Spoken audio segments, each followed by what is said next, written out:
Trade mark بن گیا. اور بنیادی طور پر اس کا اگر ہم حقیقی معنوں میں اور امپارشل انالیسس کریں تو بدقسمتی سے اس ساری روش کے بھی تانے بانے جا کر عمران خان صاحب کے ساتھ جڑتے ہیں. آپ کو یاد ہے محترمہ کلثوم نواز صاحبہ مرحومہ جب وہ علیل تھیں اور ہاسپٹل میں ایڈمٹ تھیں اور وہاں پر ان کا علاج چل رہا تھا، تو اس وقت بھی ایک بندے نے ان کے ہاسپٹل میں ان کے کمرے میں گھس کر ان کی ویڈیو بنانے کی کوشش کی، کیونکہ اس وقت یہ تاثر مل رہا تھا کہ نہیں جناب یہ مقدمات سے بچنے کے لیے چھپ کے بیٹھے ہیں اور محترمہ کلثوم نواز کی بیماری کا ڈھونگ رچایا گیا ہے. اور آخرکار محترمہ کلثوم نواز کو اپنی جو ہے وہ جان جو ہے وہ اللہ کے سپرد کرنے کے بعد اس بات کا لوگوں کو یقین دلانا پڑا میں سچی مچی بیمار تھا. اور اس کے بعد یہ جو تاریخ ہے یہ مسلسل چل رہی ہے. کبھی آصف زرداری صاحب بیمار ہوتے ہیں، نہیں جناب آصف زرداری تھے جیل جانے سے ڈرنے کے لیے ضیاء الدین ہاسپٹل میں جا کے چھپ گئے ہیں. آصف زرداری صاحب دیکھیں پہلے تو واکر کے ذریعے چل رہے تھے، اب دیکھیں کتنا تیز چل رہے ہیں. پہلے تو ان کو جو کمر میں درد تھا سٹک کے ذریعے چلتے تھے، اب دیکھیں جناب ان کی درد دور ہو گئی ہے. اس طریقے کی چیزیں ہم کرتے رہتے ہیں. نواز شریف صاحب سروسز ہاسپٹل میں، سرکاری ہاسپٹل میں، عمران خان صاحب کے دور میں، عمران خان صاحب کے چیف منسٹر میں، عمران خان صاحب کی ایڈمنسٹریشن کے اندر تمام ٹیسٹ ہوئے اور اس کے بعد وہ گئے، پتہ چلا کہ جناب ان کو کچھ سنگین بیماری ہے. خیر وہ یہاں سے چلے گئے اور ان کے جانے کے بعد پھر یہ والی باتیں شروع ہو گئیں کہ نہیں جناب وہ تو میں نے جب دیکھا کہ وہ جہاز سے اوپر جا رہا تھا تو بھلا چنگا تھا، بالکل ٹھیک تھے، پلیٹلیٹس پورے ہو گئے تھے. یعنی ہم نے ہر ایک چیز کو قابل اعتراض یا اس کے اوپر جو کہتے ہیں نا پنجابی کہتے ہیں کنوتے کرنا، وہ کنوتے نکالنے والی عادت تھی کہ نہیں جناب اس میں سے ہم نے کوئی نہ کوئی چیز ایسی نکالنی ہے جس سے یہ سچویشن اس طرح کی لگے کہ جناب سارے کے سارے جھوٹے ہیں، صرف اور صرف میں سچا ہوں. اور آج قدرت کا اس کو کیا کہہ سکتے ہیں کہ قدرت کا اپنا ایک نظام ہوتا ہے اور آج عمران خان صاحب کو اپنے زخم کو ننگا کر کے یہ بات بتانی پڑ رہی ہے کہ نہیں جناب اب مجھے بھی چوٹیں لگی ہیں، میں بھی زخمی ہوں. اور جو ان کا مخالف طبقہ ہے وہ اس بات کو تسلیم کرنے کے لیے آمادہ ہی نہیں ہے. اور تو اور بلکہ وہ حکومت جہاں پر عمران خان صاحب کی اپنی گورنمنٹ ہے نا، عمران خان صاحب نے ان کی گورنمنٹ نے ہی عمران خان صاحب کے کہنے پر ایف آئی آر درج نہیں کی، لیکن ایف آئی آر اس کے بعد سپریم کورٹ کے آرڈرز پر جو ہے وہ لکھ لی گئی. اور اس کے بعد پھر عمران خان صاحب ہی کی پنجاب گورنمنٹ نے عمران خان صاحب پر حملے کے لیے ایک جوائنٹ انویسٹیگیشن ٹیم بنائی کہ جناب آپ ذرا یہ معاملات کی تحقیقات کریں. اور ابھی میں دیکھ رہا تھا خبر ایکسپریس نیوز پر، تو ان کا یہ کہنا تھا کہ جناب عمران خان پر قاتلانہ حملے کے لیے بنائی جانے والی جے آئی ٹی نے کام کرنے سے انکار کر دیا. ان کا یہ کہنا ہے کہ جناب کام کیسے کریں، ابھی تک تو ہمیں آفیشیلی اس بات سے آگاہی نہیں کیا گیا کہ تو سپاہی جان انویسٹیگیشن کرنی ہے. ایک نوٹیفیکیشن ضرور جاری ہوا ہے لیکن اس کے بعد کہ کس بندے نے کیا کیا کرنا ہے اور دیگر جو چیزیں ہوتی ہیں جو انہوں نے بناتے ہوتے ہیں ٹی او آرز یا اس قسم کی چیزیں، وہ ابھی تک نہیں بنی. جبکہ آئی جی پنجاب فیصل شاہکار صاحب جب سے یہ حملہ ہوا ہے وہ چھٹی لے کے چلے گئے ہیں اور لہٰذا ان کی عدم موجودگی میں 12 روز گزرنے کے باوجود بھی عمران خان صاحب پر ہونے والے حملے کی تحقیقات کا آغاز نہیں ہو سکا. یہ ہے وہ بنیادی طور پر سچویشن. اور اس سچویشن کے اندر عمران خان صاحب لانگ مارچ پر لانگ مارچ کیے جا رہے ہیں اور ان کا یہ ماننا ہے کہ وہ 21 یا 22 نومبر کو اسلام آباد پنڈی ہوں گے اور اس کے بعد وہ اپنے سارے کے سارے کارڈز اوپن کریں گے، جس کے بارے میں اب بہت سارے شواہد ملنا شروع ہو گئے ہیں. لہٰذا یہ جو پولیٹیکل کشیدگی ہے یہ اپنے عروج پر پہنچ گئی ہے. اور اس پولیٹیکل کشیدگی کو یا عمران خان صاحب کی طرف سے جو پھیلایا جانے والا میس ہے، اس کے بڑھنے کے جو خدشات ہیں وہ جو اب خاصی حد تک لوگوں کے ذہنوں کے اندر سے نکل کر اب زبان پر آنا شروع ہو گئے ہیں. اور یہاں تک بات ہونا شروع ہو گئی ہے کہ جناب آج مارشل لاء کی کوئی اطلاع نہیں ہے، کل لگ جائے وہ سب نہیں پتا، آج نہیں لگ رہا. یعنی اس قسم کی اگر گفتگو ہو رہی ہے تو اس کا مطلب یہ ہے کہ واقعتاً اب اس معاملے کو سیریسلی ایڈریس کرنے کی ضرورت ہے. اب سیریسلی اس کو کیسے ایڈریس کیا جائے گا؟ دو صورتیں ہیں کہ جو دونوں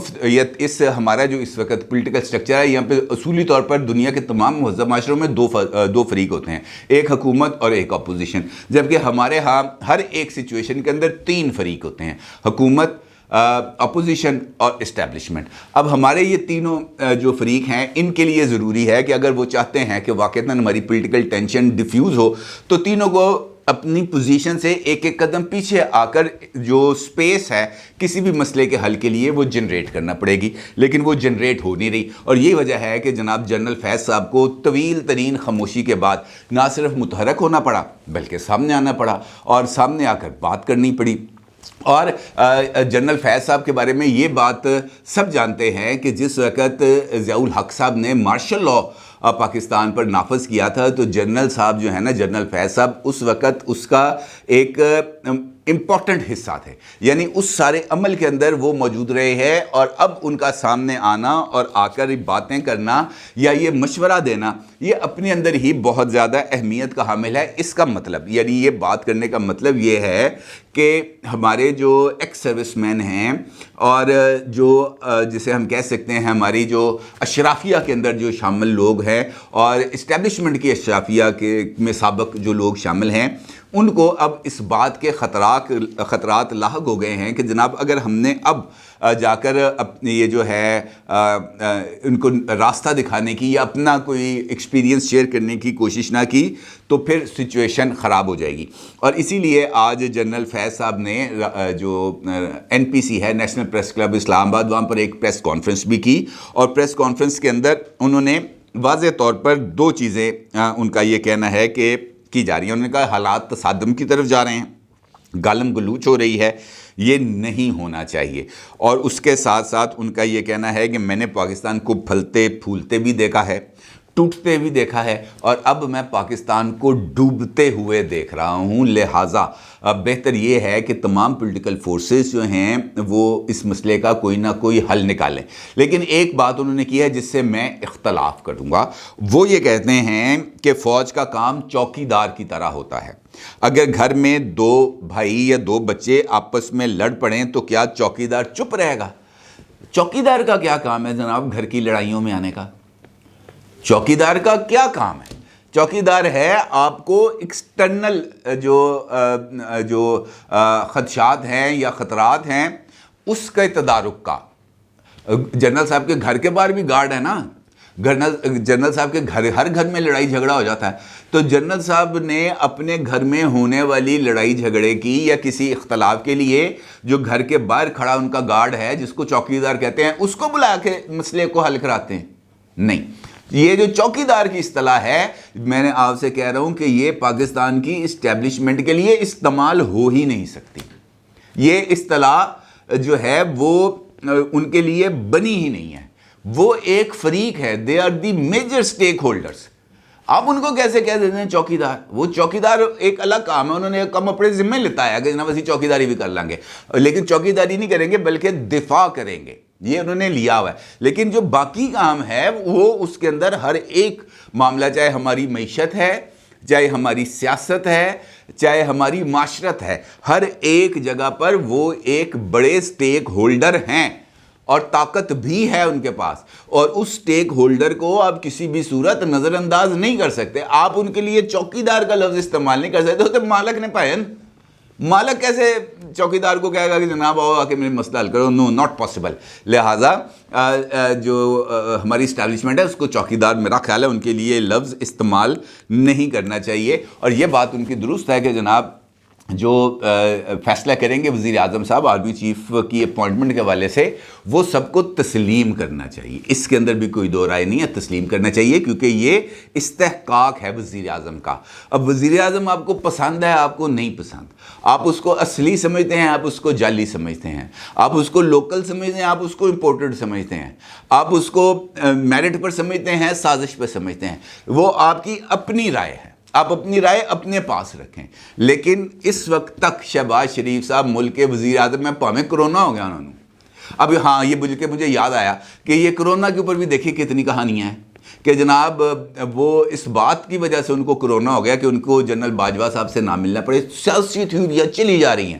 کہ جناب باجوہ صاحب ان سے کہیں گے کہ جناب جڑا تسی گل کر کے آئے ہو بندہ من نہیں چاہیے، اے فلاں بندے نو تسی رکھنا ہے، اور چونکہ وہ دباؤ ڈالیں گے شہباز شریف صاحب پر، لہٰذا یہ آخری 14 دن ہیں اور اس کے اندر انہوں نے اپنے آپ کو کرونا کرا لیا تاکہ وہ باجوہ صاحب کا سامنا نہ کر سکیں۔ یہ وہ میں آپ سے کہہ رہا ہوں کہ یہاں پر ہر ایک معاملے کے لیے کوئی نہ کوئی سازشی تھیوری موجود ہے، لیکن اس وقت میں یہ سمجھتا ہوں کہ جنرل فیض صاحب کی اس بات کے اوپر غور کرنے کی ضرورت ہے کہ واقعتاً حالات ہمارے جا رہے ہیں پوائنٹ آف نو ریٹرن پر، اور اگر حالات پوائنٹ آف نو ریٹرن پر جاتے ہیں تو پھر اس کے بعد غیر آئینی ماورائے آئین اقدامات کا راستہ کھل جاتا ہے۔ اور اگر عمران خان صاحب کے پنڈی میں موجودگی کے دوران اگر بلڈ شیڈ ہو گیا خدا نخواستہ، اگر وہاں پر تصادم ہو گیا خدا نخواستہ، اگر وہاں پر لاٹھی چارج ہو گیا، وہاں پر آنسو گیس چل گئی اور عمران خان صاحب اپنے اعلان کے مطابق ہی وہاں پر بندے لے آئے، تب سچویشن کو سنبھالنے کے لیے اس کے علاوہ اور کوئی راستہ نہیں بچے گا، اور عمران خان صاحب کو چاہیے کہ اپنی اس ضد سے پیچھے ہٹ جائیں۔ پیچھے ہٹنے میں، کسی کو سپیس دینے میں کوئی برائی نہیں ہے تاکہ ملک آگے بڑھے۔ اور یہ تینوں فریق، یعنی ہماری جو پولیٹیکل چیس بورڈ کے اوپر جو تینوں فریق ہیں، یہ مشورہ ان سب کے لیے ہے، ایک ایک قدم پیچھے ہٹیں اور ایک دوسرے کو بریتھنگ سپیس دیں، ادروائز پرابلم بہت ہی زیادہ بڑھنے والا ہے۔ اور اب خاصی حد تک بہت ساری چیزیں ہیں جو اس طرف اشارہ کر رہی ہیں کہ سب ٹھیک نہیں ہے۔ اپنی رائے کو ضرور ظاہر کیجیے گا۔ آپ کو بہت شکریہ۔ اللہ حافظ۔